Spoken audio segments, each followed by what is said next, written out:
This video might stop you from starting your own electrical company, or it might help you become a millionaire in the process. Stick around to the end of the video, and we're going to talk specifically about how much money I think you could make in your first year and in your first 5 years as an electrical contractor.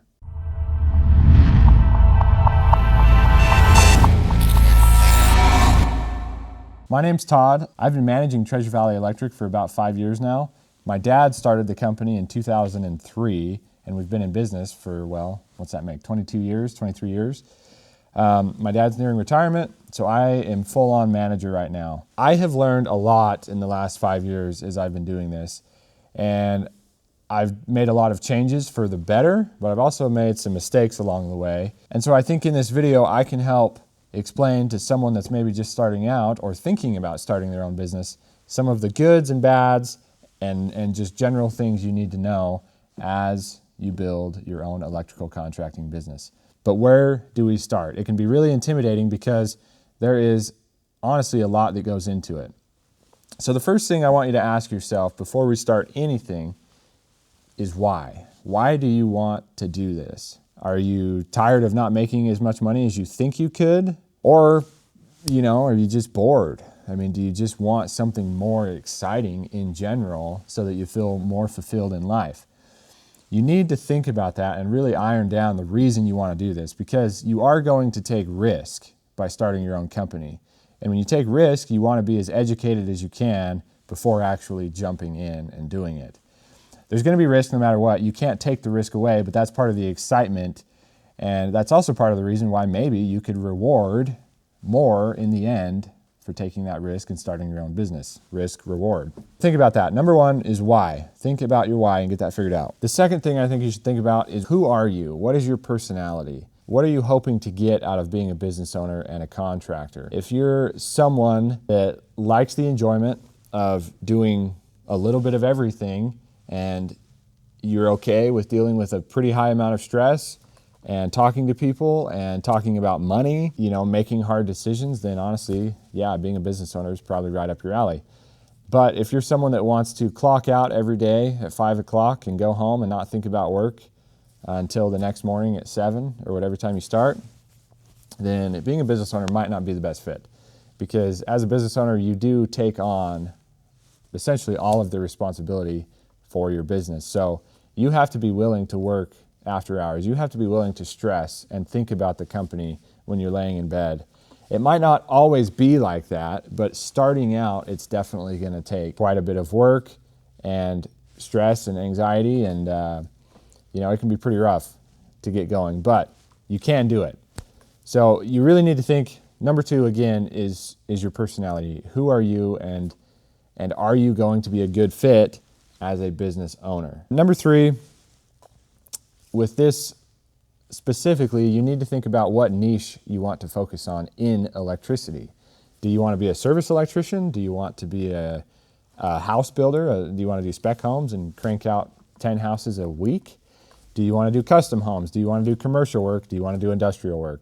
And then there's even subcategories, do you want to specialize in data cabling maybe? Do you want to specialize in HVAC controls? Do you want to specialize in fire alarm? Do you want to specialize in maintenance programs? I mean, there's a lot of different areas of this trade, and identifying which one you kind of prefer and you like can be valuable up front to help you get on the right path day one as you start an electrical company. We're going to talk more about each different area. There are goods and bads to each. So think about those three things. What is your why? Why are you doing it? Do you have the right reasons? Do you feel like your why is good? What's your personality like? Are you going to be the type of person that can handle that amount of stress and work the long hours and think about the job and the business and make hard decisions? And then lastly, what area of emphasis do you want to focus on? Once you have that figured out and you've decided you want to move forward, where do you start? Well, first place you should start is, what kind of electrical work am I going to do? What can I do? Am I a commercial electrician and that's where all my experience is at? Am I a residential electrician? That's where all my experience is at? That'll be probably pretty easy to figure out, but you need to know, what your focus is going to be. So the areas obviously that I see are service electricians, going into people's homes or going into businesses, troubleshooting and doing, small to medium-sized projects in these homes. The next one would be residential, home builders, spec homes, custom homes, whatever it is. And then the next one would be commercial, and last one would be industrial. So in this video, I'm not really going to talk about industrial work. I have done a little bit in my time for another company, but I just don't think you're going to be able to start as an industrial electrician very easily unless you have a really specific niche that fits into that market. So in this video, I'm going to talk about service, residential, and commercial, and where you could start with each of those. Prior to getting into those, I want to highlight one more thing and ask another important question. Can you afford to start your own business? Do you have money saved up? Do you have tools? Do you have a truck? Do you have a savings so that you can potentially go without a steady paycheck for a few months or maybe longer? Hopefully not, but do you have a nest egg built up so that you can ride out the first few months of starting your own business? Finances are important. I'm going to say this. They're never going to be perfect. You're never going to be in a perfect situation, I don't think, to jump off and start your own thing. You are going to have to take risks. So if you feel comfortable with your finances, maybe you have $5,000 or $10,000 saved up, and you can support yourself and your family if you have a family for that amount of time, 3 months, then you're probably okay. But do you have a ton of debt? Do you have credit cards that are stacked up? Do you have zero money in savings? That's going to make it hard to start a business because you're going to be stressed so much more, potentially not having the cash flow right off the start. And if you need financing from a bank to get a credit card or a line of credit, your personal finances are going to play into that, and the bank might be less likely to give you a line of credit if your personal finances are poor. So think about that, okay? Finances are important. They're not everything, but you do need to kind of have a picture and have that figured out. Now, last thing we're going to talk about before we get into the meat and potatoes of each area is these three things: a contractor's license, general liability insurance, and a business entity. You need to create a business and form that business.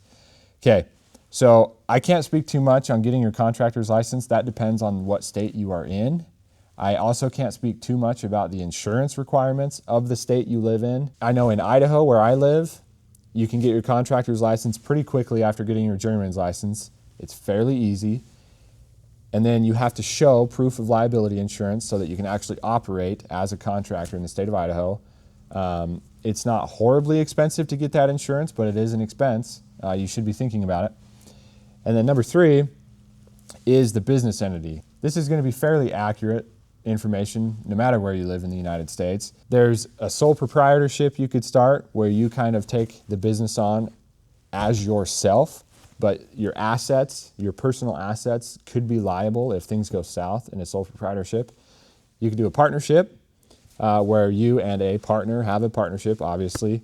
And again, I think a lot of your personal assets could still be on the line if things go south. And the next one would be an LLC, a limited liability company.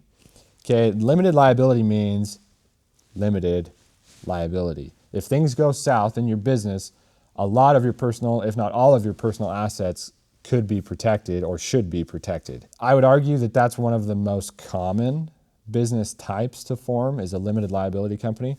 I am not going to say in this video which one you should form. You need to research and maybe talk to a business professional or maybe an accountant if you trust that accountant. Get someone else's advice or research. Use AI, use ChatGPT to help you figure things out. There's other types too, an S Corp. So an S Corp is a corporation. It's got a different structure than a C Corp in that the partners of the S Corp are taxed a little bit differently, and the number of stocks and the limitations on how big and how many partners can be in the company. Anyway, it's complicated. And then C Corp is like your full-blown corporation. Think of Apple or NVIDIA or Tesla. Those are full-blown corporations, and there can be hundreds and hundreds of thousands of stock owners in those companies. Study those. Those are the 5 common ones: sole proprietorship, partnership, limited liability company, S corporation, and C corporation. Okay, do a little bit of research, see which one makes the most sense for you. I would say the most common is going to be your limited liability company or your sole proprietorship. Let's get actually to the meat and potatoes of what we want to talk about here. How do you start an electrical company? Let's focus on service first. Okay, you've got your business set up, you have your insurance set up, you've got your finances in order, and we're going to assume that you have the tools and transportation to get to the job and get work done. I can't go into too many details on that because this video would be 3 hours long if I covered absolutely everything. The first question you're going to have to figure out is, how are you going to get work? Service work, more often than not, you're going to be in people's homes, and you need to be good at troubleshooting, and you probably need to be good with people. But what I see most common in service work is pretty heavy marketing. So things you can do to start driving work to yourself as a service electrician just starting out is, one, get on Facebook groups in your area. Every group you can get on. You will see people ask, hey, does anyone know a qualified electrician? I have some work that needs to be done. Okay, so get a part of those groups, get on there and recommend yourself. Say, hey, I'm doing this work. I'm qualified, I'm insured. I would love to come do this work for you. So get on there, do that. You could even make a post on these Facebook groups and say, hey, I'm a local to this area. I'm just starting my own business. I'm insured. I do quality work. I can be there quickly. My schedule is open. I'd like to get these spots filled up. And advertise yourself out there. But when you do it, be professional, okay? Be professional. That is important. Your profile picture, the stuff that you have on your page, if you're posting from a personal page, all of that stuff, people could go and look at to vet you out. So think about that. Do I present myself professionally? Because at the end of the day, you're going to get more clients if you look professional rather than if you don't. Number two, and kind of feeding off number one, is you can pay for advertisements on Facebook. You could get on Fiverr or have your graphic designer cousin or your marketing sister-in-law design you a little flyer advertising your business.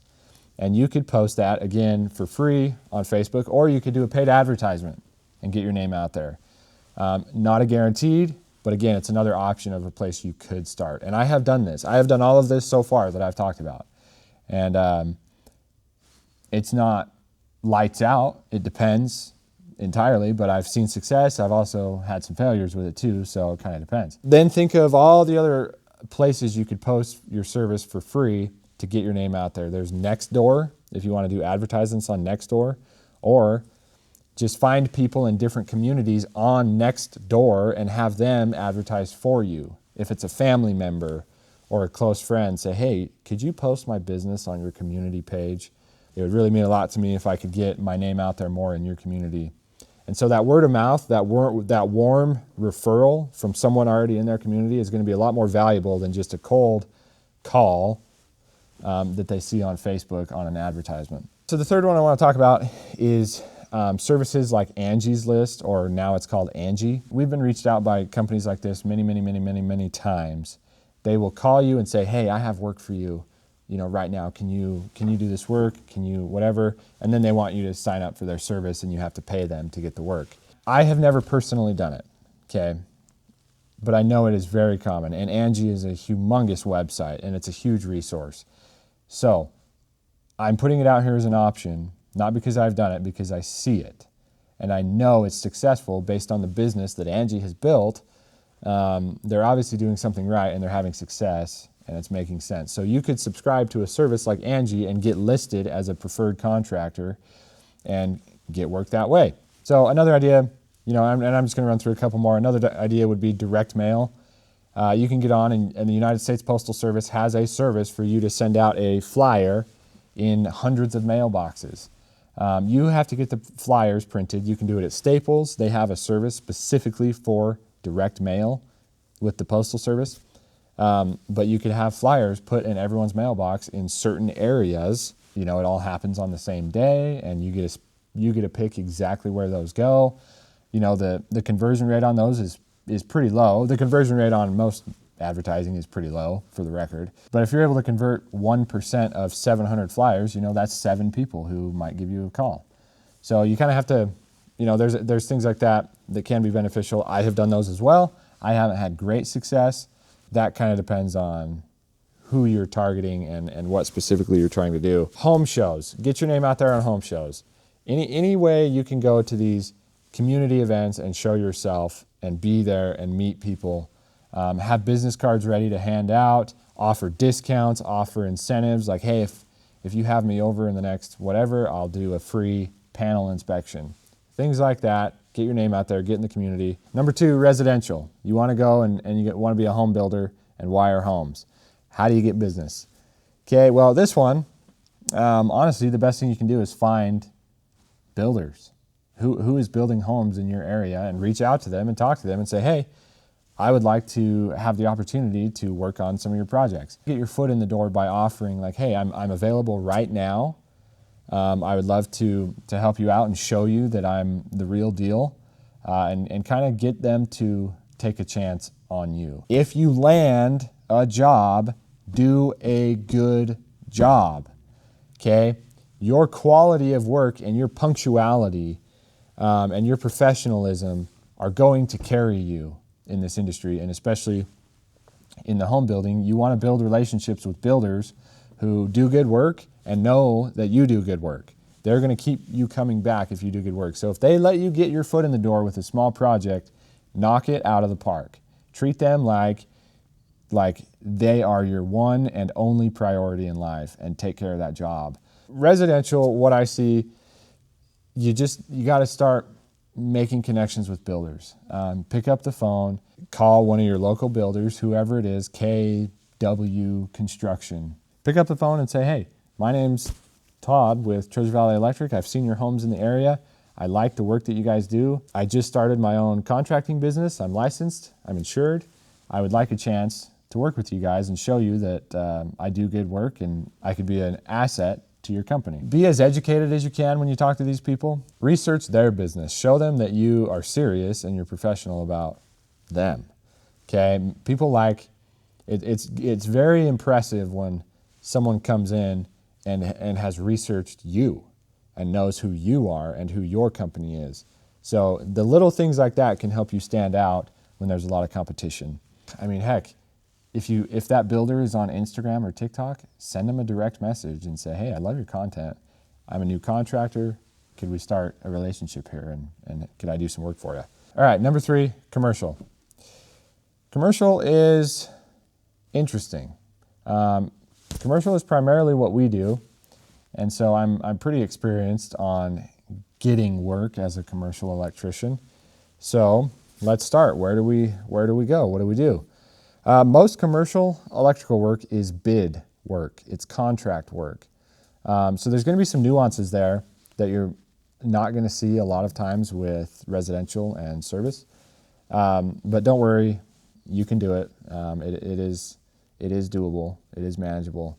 So how do you start getting work? Well, there are bid services out there that contractors will post work online on these bid services. And you, as a subcontractor, can go on there and sign up to receive notifications when new work has been posted in your area. This is very common. It's very common, at least where I live here in Idaho. Building Connected is a specific name of a service. Smart Bid is a name.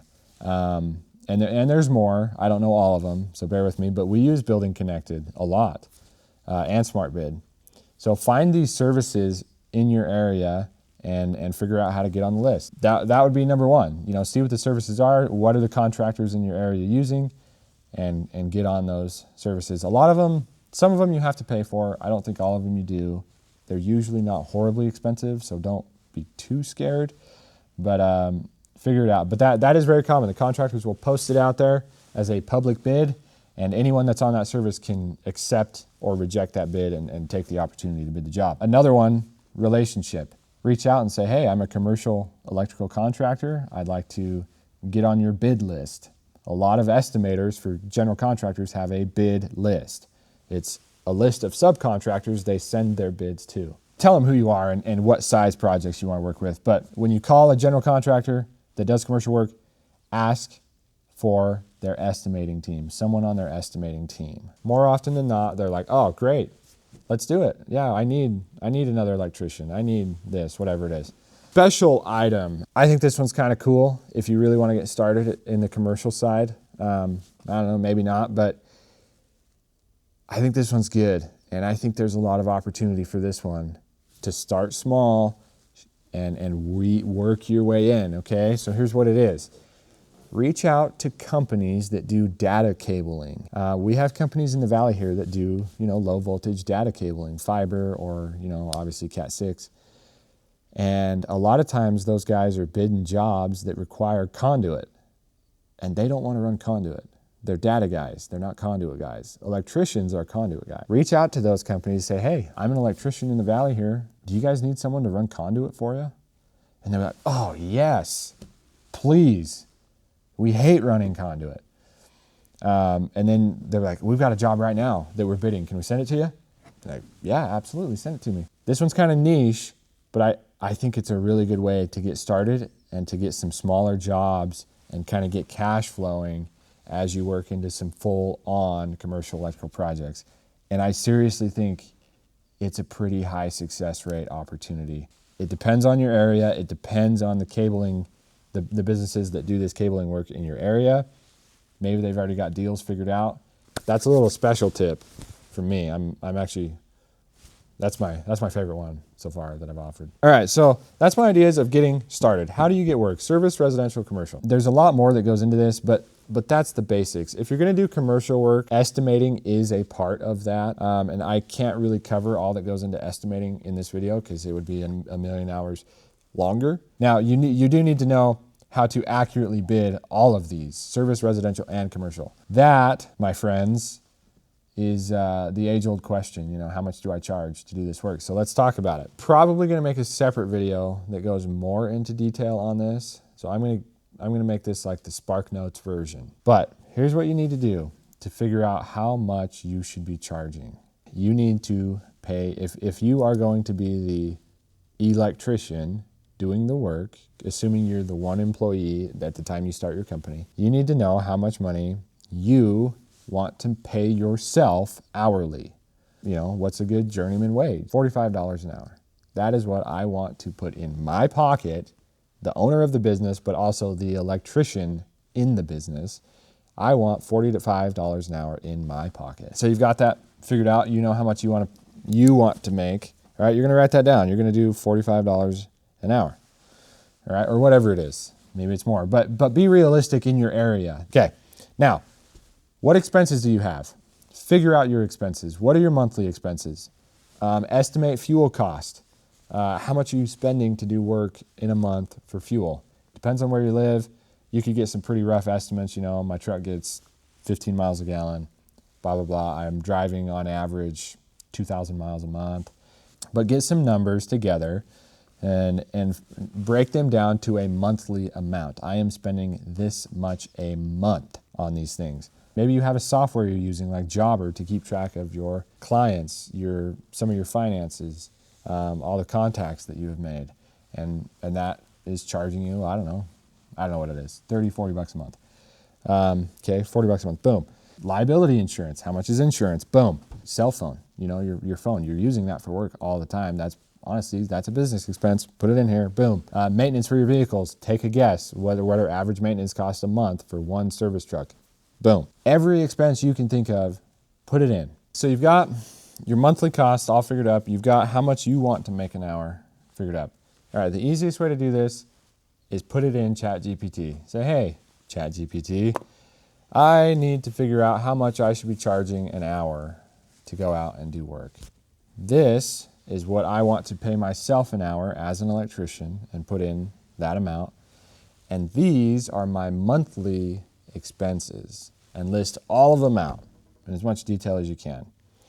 And then say, could you figure out how much, based on all this information, how much money I should be charging an hour? So it's going to take all those monthly rates you figured, and it's going to divide them into every hour, theoretically, that you will be working per month.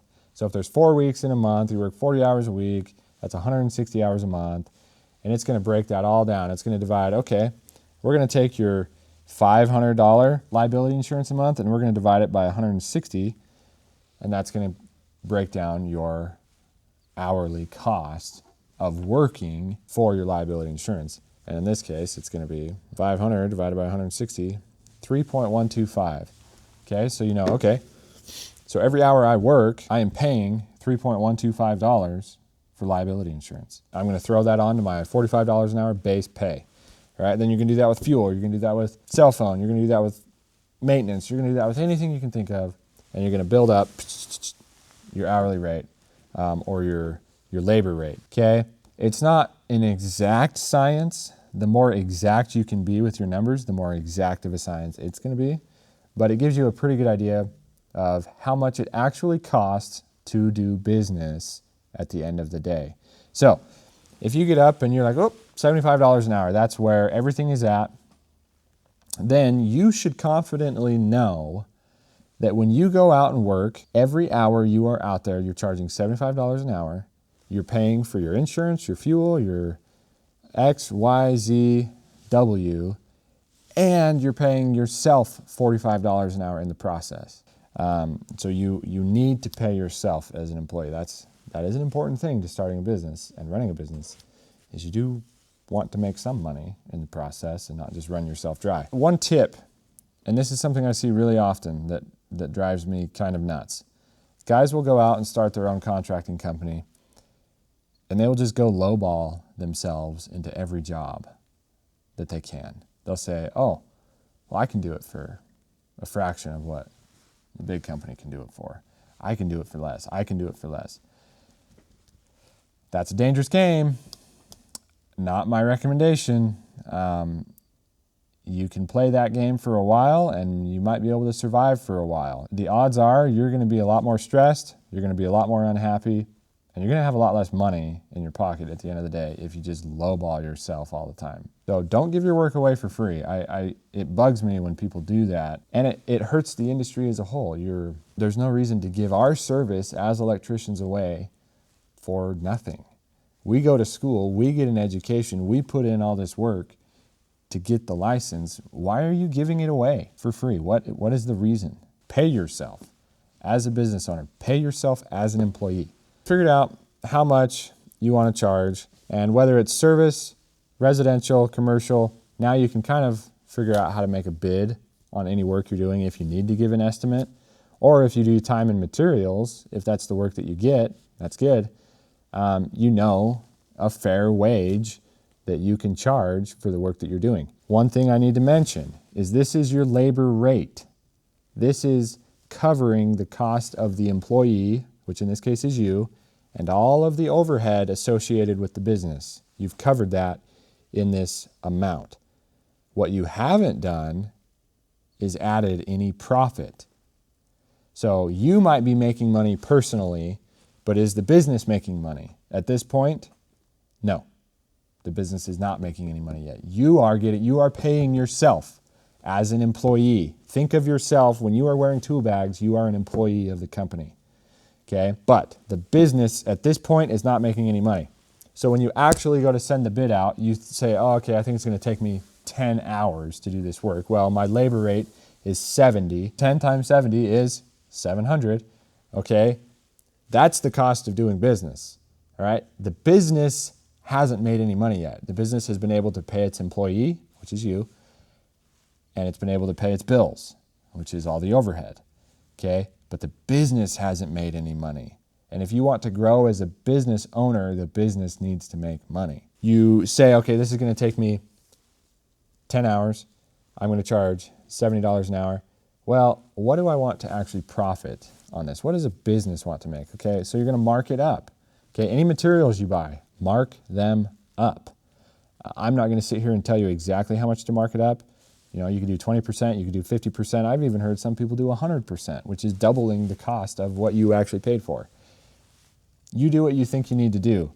But if you're buying materials for a job, mark them up. That is one way that you make money as a business owner, is you sell materials at a marked up price.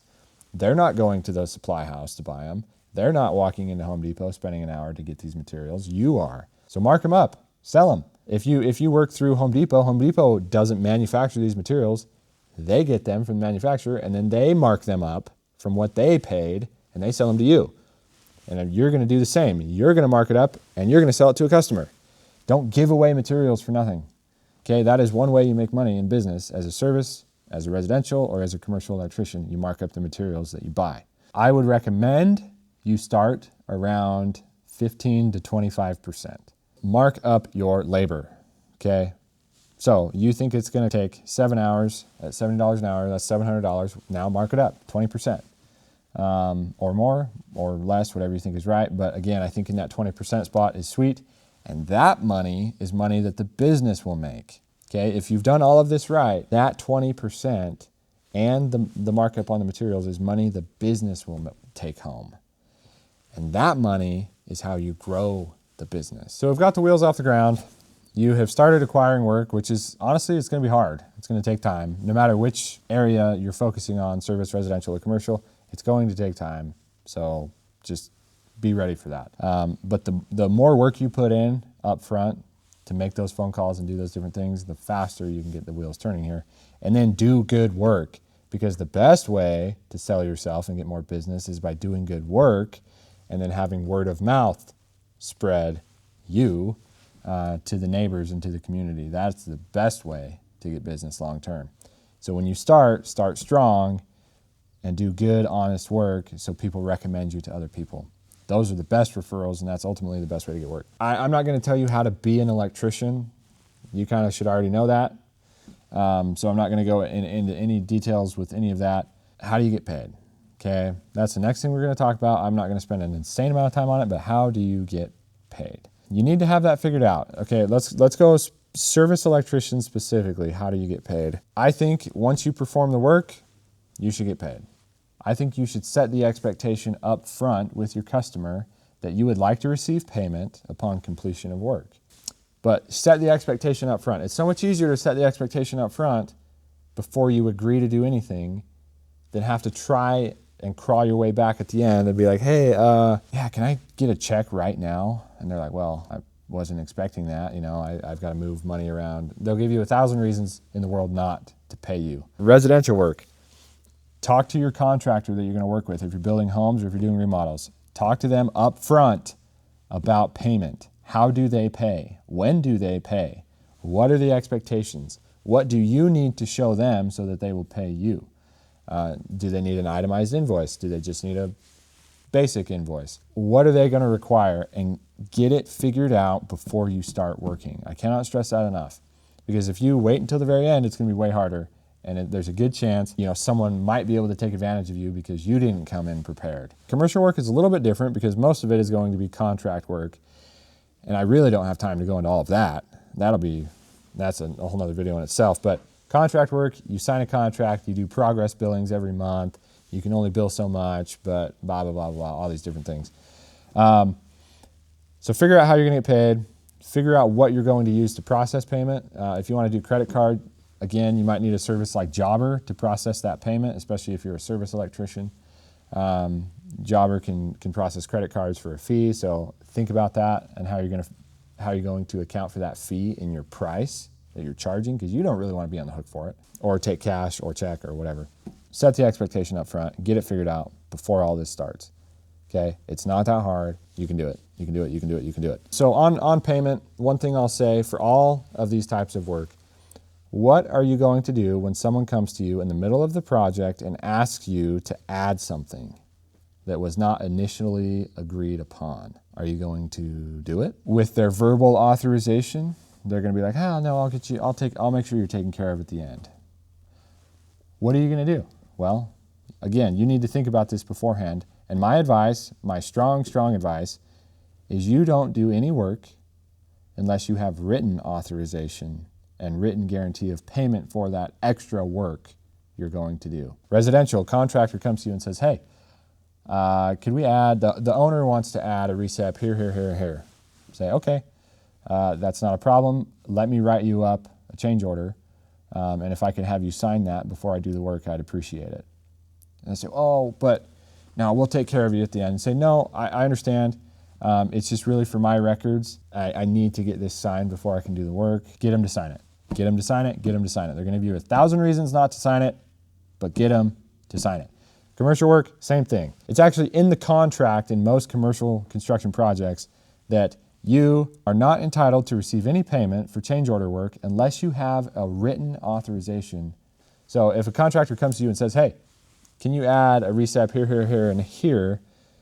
You say, yeah, I can do that. And they say, okay. And you go and do it. And then, a month later, you say, hey, here's that change order for the work I did. They're like, yeah, okay. We'll take care of it, whatever. And then a few months go by and you never see payment. A few months go by and you never see payment, whatever it is. Well, it's in the contract most of the time that they don't have to pay you for it unless you got them to sign something up front saying that they would. So don't be bamboozled by that. Take care of yourself first and then take care of your clients, because if you're not taking care of yourself or taking care of your business, ultimately you're going to struggle a lot more in the long term. So big advice, don't work for free. Something really little, something just, in good faith, okay, but it can get carried away really fast, and that is a slippery slope you don't want to be on. Hopefully we've talked about good things. If you like what I've talked about so far in this video, please subscribe and please follow us. We're going to make more videos like this, and we have a lot of stuff to talk about. I mean, we can go into details on anything when it comes to an electrical contracting business. Please drop in the comments what you would like us to talk about specifically, and we will happily make videos on request from our audience so that we can take care of you guys and offer any advice that we have. It's a fun thing, so we're happy to do it. We need to start wrapping all this up. This video was how to start a contracting business. How do you get started? What things can you do, and what things should you look for? So kind of to conclude and to wrap this up, the last little segment I want to focus on is mistakes that a lot of people make when starting, and maybe what you should and shouldn't do. Number one, again, is finances and debt. So this is kind of a two-parter, but they're related. So one, finances. Man, you have to keep track of your finances. You have to know what the business is doing. What are your expenses? What's your income? You have to have a system for bookkeeping, for accounting, okay? There's a million softwares out there that can help you do this. One of the biggest ones is QuickBooks, and QuickBooks has, specific to smaller contractors, they have services for that. So there are softwares out there that can help you do this. You need to know money in, money out. Am I being profitable at the end of the day? And so you can make adjustments, and so you can make educated decisions. Okay, so have your finances figured out. Next is debt. Be careful with debt. Sometimes it's necessary to go into debt. Maybe you need to finance a vehicle, or you need to get a line of credit so that you can purchase materials for a project. Okay, it happens, but be really careful with debt. It can get carried away fast, and if at all possible, have a line of credit as a safety net. Try and operate out of your cash if at all possible. So one big mistake is the finances and the debt. Next one is the mentality.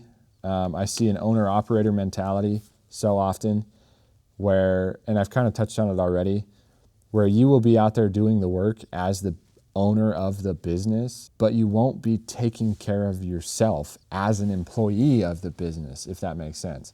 As a business owner, yeah, you're probably not going to make very much money to start, okay? The business needs money and needs cash to grow and get the wheels turning and get a couple of trucks or whatever it is. And you as a business owner might not make a lot of money, but if you're wearing the tools, you become an employee in the business. And as an employee, you should be paying yourself, okay? A lot of owner-operators like to just think of themselves as an owner specifically, but they go do all the work. And then they make these sacrifices like, oh, well, no, I could do that work for $30 an hour or whatever it is. I'm going to lower my margins because of this, and this. Well, you're hurting yourself.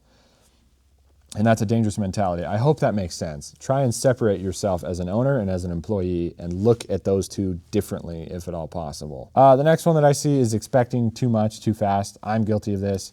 Well, I'm guilty of honestly, a lot of these. Expecting too much too fast. It's not a get-rich-quick scheme. We've already talked about that. It's not even guaranteed to work.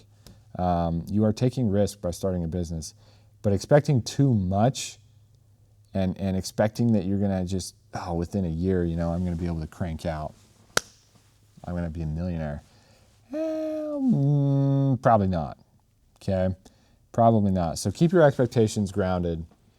You can do it. I believe in that. I believe that wholeheartedly. You can do it. And you can do it with just, what I've talked about in this video so far. There's a lot more to talk about, but this does give you the foundation to start. We've made it to the end of the video. Now we want to talk realistically about how much money I think you could make as a first-year business owner and 5 years into business. So year one, you're going to be an owner-operator, and honestly, year one's probably going to be rougher. It's going to be a slow start. You have to get the wheels turning where you are getting work, and that can take a few months. So say as the employee, you're paying yourself $45 an hour. Well, in a normal work year, there's 2,080 hours in working 40 hours a week. Well, honestly, in your first year, I don't think you're going to quite get that. You might, if you have some really good funnels lined up, you could. By all means, you could. But let's say you get the first 3 months are pretty slow. Well, that's a quarter of the year now. That's really slow. Well, quarter 2, months 3 through 6, they start ramping up and you get, to about 70% capacity. And after month 6, you're rolling pretty well now and you're able to keep yourself busy, 40 hours a week. And maybe quarter 4, you're keeping yourself busy 50 hours a week, 60 hours a week. So I'm going to do some averages here. So instead of 2,080, that's how many workable hours typically are in a year. We're going to take 70% of that. That's 1,456 workable hours. So if you're paying yourself $45 an hour for 1,456 hours, that's $65,000 as an employee of the business. Now, if you're doing it right, the business will have made money in that time as well. So if the business billed out $70 per workable hour, that's $101,920. That's how much business, that's essentially your revenue. Obviously, you're going to have a lot of expenses in there, but this number is what you pay yourself, the $65,520, and your overhead. Now, if we take that number, but the business needs to profit, we're going to do a 20% multiple on that. So we're going to multiply by 1.2. You get 122,304. Okay, so that's actually your revenue for the year. That is what you build out for the year. So how much did the business profit? Well, you subtract 101,920. Okay, 20,384 is what the business theoretically profited with this amount. Now, there could potentially be a little more to that with materials. I didn't include any materials purchasing in here. So if a lot of the work you do, you are purchasing the materials, you're obviously going to be billing at a higher revenue because you're going to be billing for all of the materials you purchase. This is strictly a labor number. I think the business could profit $28,000 in your first year of business profit, and you as an employee could hopefully pay yourself $65,520. What I'm going to do on top of that is I'm going to to get to year 5, we've got $28,500. That's what the business stands to profit. I'm going to multiply that with let's do a 20% growth rate year over year. So I'm going to do 1.2. So year 2, that'd be $34,000 if you grew 20%. Year 3, $41,000. Year 4, $49,000. Year 5, $59,000 if you're growing 20% year over year. 20% year over year is not a small amount. You can do more than that, but you probably couldn't sustain 20% year over year for very many years. So I think it'll be higher in year 1, but I think this is kind of a good estimate, $59,097. And that's what you would be making in year 5, potentially. Now, in that time, you have probably added an employee. But again, you're going to try and keep your numbers up. You're going to have your labor rate figured out. You are still going to be paying yourself as an employee if you are wearing the tools. If you're not wearing the tools, now you need to pay yourself as an administrative employee and possibly put yourself on a salary. And so you need to figure out what that salary is. Once you have that salary figured out, that becomes an overhead cost. Okay, so your labor producing employees are that labor cost, that $45 an hour. And once you start taking a salary as an owner, you become overhead. And you have to factor your own salary into the labor rate you are billing out to your customers. I think by year 5, if you do it well, if you're methodical, I think you could be paying yourself $90,000 to $150,000 a year, realistically. If you do it right, I think you could easily be paying yourself that much, on top of whatever the owner benefits are that come with the business. I would say these are attainable numbers from year 5 to 10, 15, 20. You know, you can grow as hard as you can grow. All in all, that is how I think you could, start a business. And I think that's how much you could really make as a business owner in year 1 and through year 5. That was a really quick summary, but we've covered a lot of different things, honestly, in quite a bit of detail, more detail than I originally anticipated doing this, but once I get talking, I don't stop. So long story short, it is a fulfilling business. There's a lot of work. It's in high demand. I think there's a lot of opportunity for people that want to get into the electrical business as a contractor. Even just with this little video here we've made, I think if you study the things we've talked about, you can successfully start a business. I really believe that. I run a business. I have started other businesses. I'm in the process of starting another business right now that's kind of associated with Treasure Valley Electric, but it is different. It's doable. I mean, it is 100% doable. So if you have the why figured out and you're happy about it and your family's on board or whatever it is, do it. But educate yourself first. Have a plan. Hopefully you liked this video, you found value in it, and you learned something. I mean, at the end of the day, I don't know everything by any means. I'm still learning a lot, but that's part of the process. And I've been doing this a while, and I love business. I mean, that's really what I love is business. But by no means am I the best at any of this. If you liked the video, please follow, please subscribe. We're going to make more videos like this in the future. Please comment what you would like to learn more about. If you like this kind of stuff, if you want to learn more about business specifically, comment and tell us what specifically you want to know more about. Service, residential, commercial, we do it all. We have done it all. We can provide advice and make more videos to specifically answer your questions. Thank you all. We appreciate your support, and we will catch you on the next one.